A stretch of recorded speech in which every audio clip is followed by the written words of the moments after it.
Et coucou, donc on se retrouve aujourd'hui pour ma vidéo du dimanche, la Jumbo Card. Donc je vous remontre en vitesse toutes celles que j'ai déjà faites depuis le début.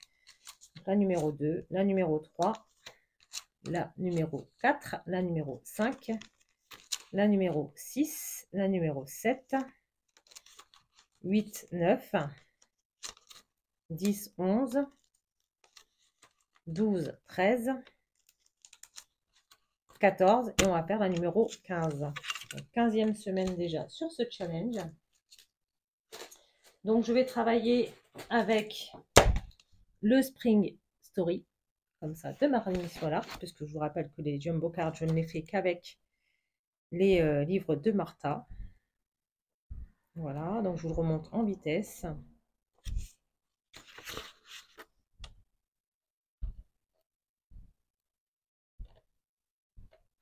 Comme ça.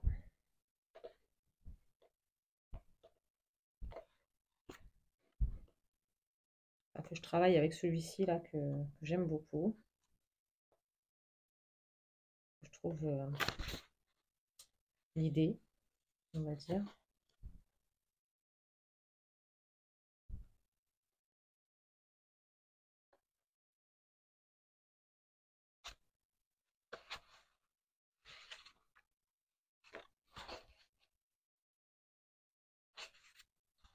Comme ceci. Comme ceci. Et donc la dernière page, enfin la première page, celui-ci. Et donc, voici la couverture. Donc je vous mettrai en lien en barre d'infos le lien pour aller chercher ce livre sur Amazon. Donc pour faire une jumbo card, il vous faut une carte qui fait 8,5 par 12,5. Je ne me plante pas. Non, c'est ça. Je ne me plante pas quand même, que je ne donne pas des fausses informations. Donc, pour faire cette carte, donc j'ai décidé de me servir de mon encre un peu fétiche en ce moment, la Bundled Sage. Fétiche. Pendant un temps, je ne m'en servais plus, mais là, je m'en sers de nouveau. Pas de nouveau. J'ai reprise pour aujourd'hui. Voilà.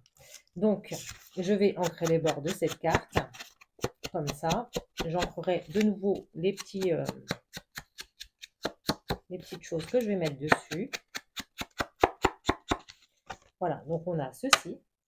Ensuite, je vais me servir également de ce petit, comment dire, petit morceau que j'avais utilisé sur ma dernière création, donc sur un air de magie. Est-ce que je voudrais le mettre ici? C'est dans les couleurs de la petite chose que je veux mettre dessus. Donc là, d'encre. Ça n'existe pas d'encre. Donc là, en fait, en gros, je vais prendre mon petit tampon comme ça.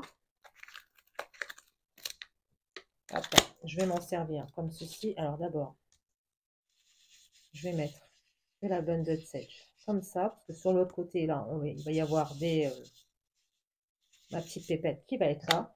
Je prends, non, je ne sais pas par contre si ça va fonctionner. Du coup, si, très bien. Donc pour l'instant, je mets ça comme ça.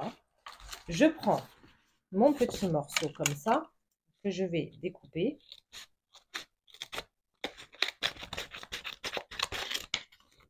Voilà. Et je vais prendre que cette partie-ci de jaune et de vert pour coller un petit peu à la comment dire,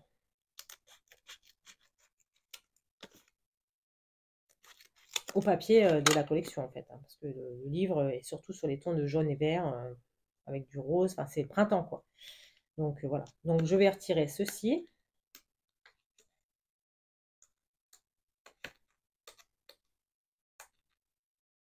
J'y arrive.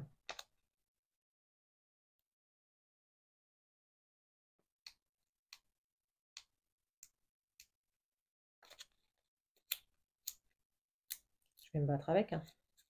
C'est bon. Donc, je prends ceci et je le colle ici. Vous voyez, ça me fait des petites taches jaunes et vertes. Voilà, que je colle. Alors, ça ne veut pas coller. Pourquoi pas? Donc, je retire le petit coin que j'ai fait. Voilà. Donc, ça nous donne ceci. peut-être mes doigts qui ont fait que, je ne sais pas. J'ai pris ce petit morceau-là, donc je regarde si je suis bien dans le champ. Je vais le coller ici, en comme ça. Donc je vais le coller et ensuite je vais couper le surplus. Hein. Voilà. Donc je prends mon petit morceau. Alors là par contre, ce que je vais peut-être faire, c'est ancrer les bords ici, parce que ici je sais que là c'est pas la peine, puisque je ne sais pas si... Voilà. Donc, comme ceci. Donc là, je prends de la colle. Alors j'en mets, mais pas jusqu'au bout, puisque je ne sais pas si ça va aller jusqu'au bout de la carte, en fait. Hein. Je veux que ce soit...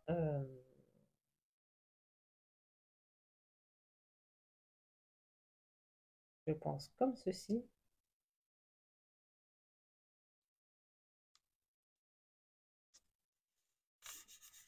Voilà. Donc, comme ceci. Donc je prends ma carte au dos. Je découpe le surplus.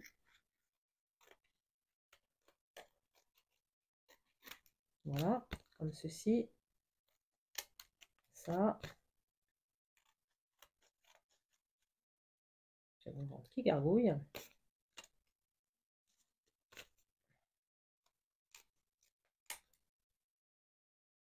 Et voici. Donc, ça nous donne ceci. Alors, hop.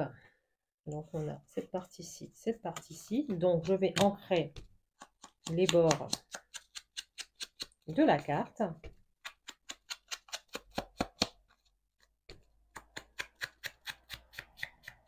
Alors là, j'insiste là parce qu'il y a le bord qui est découpé. Hein.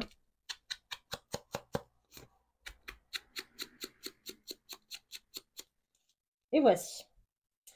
Donc, je vais reprendre mon tampon comme ça et je vais texturer un peu plus mon papier en faisant des petites, hop, comme ceci, en appuyant un peu plus à certains endroits. Hop, voilà, je pense qu'il va y avoir la pépette qui va se mettre là. Donc, voilà. Donc je mets de côté mon petit papier. Je prends ma petite pépette et j'encre les bords de nouveau. Donc toujours avec ma Blended Sage.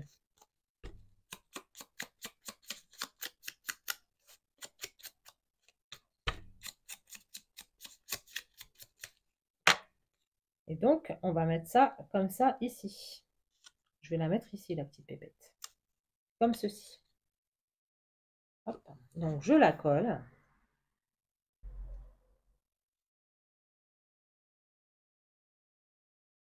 Hop. Je la colle en faisant bien attention aux ailes qu'elles ne dépassent pas. Voilà, comme ceci. Comme ça, elle rentre pile poil dedans. Elle m'éclate, cette petite, qui éclate de rire, hein, de toute façon. Donc, ça nous donne ceci. J'ai décidé de me servir de ce petit oiseau, pardon, qui n'est pas dans le champ. Je l'ancre également avec la Blended Sage. Voilà. Que je vais mettre ici, comme ça. Je colle la petite pépette. La petite pépette, le petit oiseau, on va dire. Voilà. Et j'ai décidé également de mettre un petit papillon. Et ben dans quel sens celui-ci? Comme ça. Donc un petit papillon qui viendra par ici. Donc lui, pareil, même punition. On encre les bords. On s'en met plein les doigts, mais c'est pas grave. Et on colle.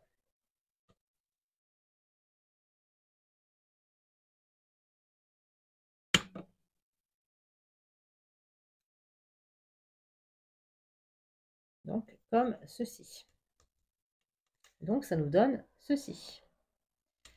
Donc, alors le papillon, vu qu'on ne le voit pas des masses, on va dire, il se fond un petit peu dedans. Je vais peut-être le mettre en 3D. Du coup. Parce qu'on ne voit pas beaucoup en fait. Donc, on va le mettre en 3D pour avoir une surépaisseur et qu'il évite de se fondre dans la masse.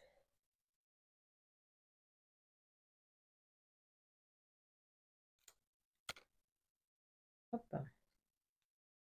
Et donc, voilà. Donc déjà, on le voit un tout petit peu mieux.